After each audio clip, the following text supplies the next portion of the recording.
It was a sunny morning in Los Angeles, and Amelia Jenkins, a successful businesswoman, was about to board a private jet for a trip to New York. Amelia had been invited to a high-profile business meeting, and she was dressed in a sharp, tailored suit. Despite her accomplishments, she often faced subtle and overt discrimination, and today felt no different. She could sense the uneasy glances from people as she walked towards the private jet. As Amelia made her way up the steps towards the jet, the pilot, a tall, blond man named James, stood at the bottom, his eyes scanning her from head to toe.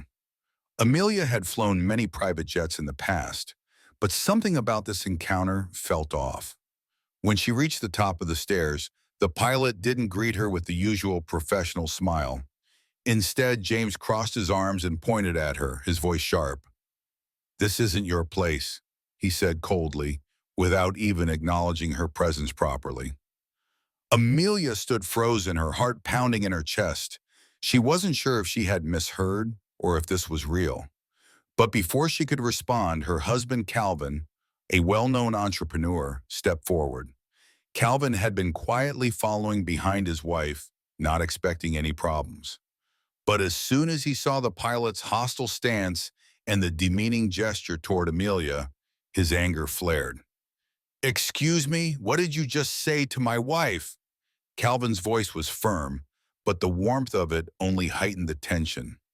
The air between them crackled with an intensity that made the surrounding staff step back, unsure of what would happen next. The pilot sneered, turning his back to Calvin. "You heard me," he muttered. "She doesn't belong here. This plane isn't for people like her." Amelia's face turned pale. She had experienced her share of racism, but never from someone who held such a position of power. She felt humiliated and powerless, but her husband wasn't about to let this slide. Calvin moved closer to the pilot, his voice rising. "You're about to lose your job, buddy. You don't get to treat people like this. My wife is a highly respected professional. You, on the other hand, are just a racist with a uniform." James didn't expect to be confronted, and his eyes widened in shock. He tried to laugh it off, but the laughter was forced.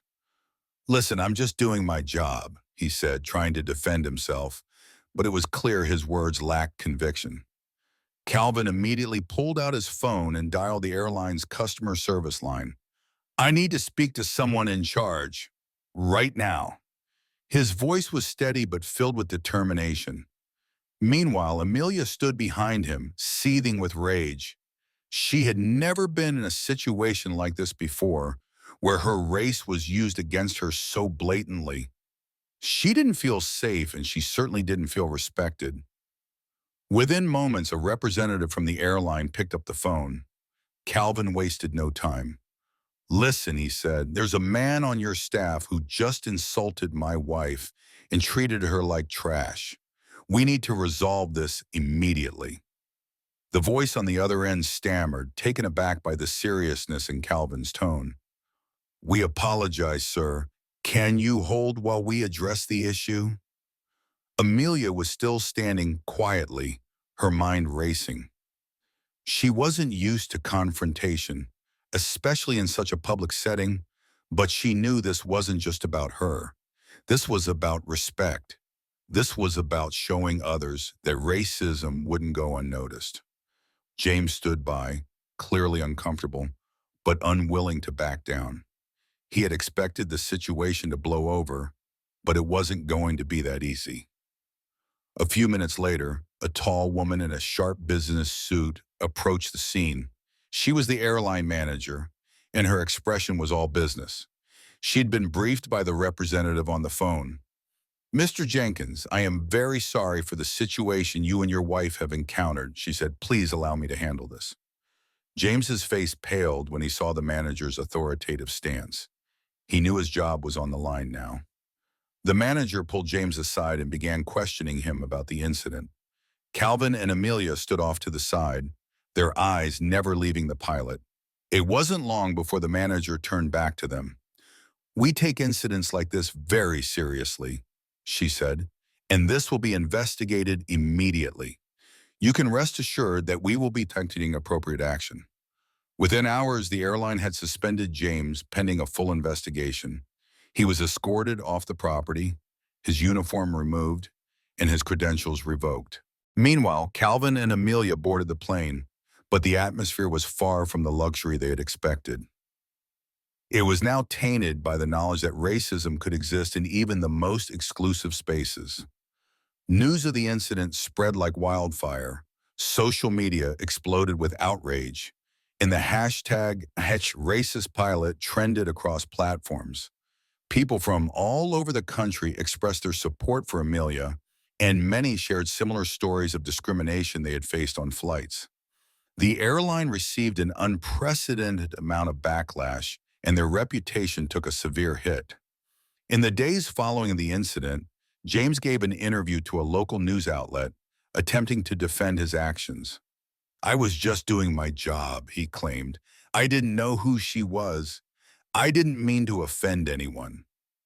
But his words rang hollow. Public opinion was swift and unforgiving. The more he spoke, the more he seemed like a man grasping at straws. The CEO of the airline personally called Calvin and Amelia. "I want to apologize on behalf of the company," he said. "What happened was unacceptable. We are taking steps to ensure that something like this never happens again." Calvin thanked him, but he wasn't satisfied. "It's not enough just to apologize," he said. "This man needs to be held accountable, and your company needs to do more to educate its staff on racial sensitivity." After a thorough internal investigation, the airline made the decision to fire James permanently. The company issued a public statement explaining that they had zero tolerance for racism, and they were committed to creating a more inclusive environment for all passengers. The airline implemented new training programs for all employees, focusing on diversity, inclusion, and cultural sensitivity.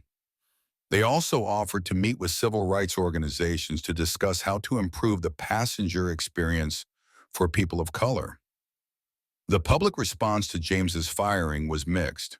Some people argued that he was just a scapegoat, while others felt justice had been served.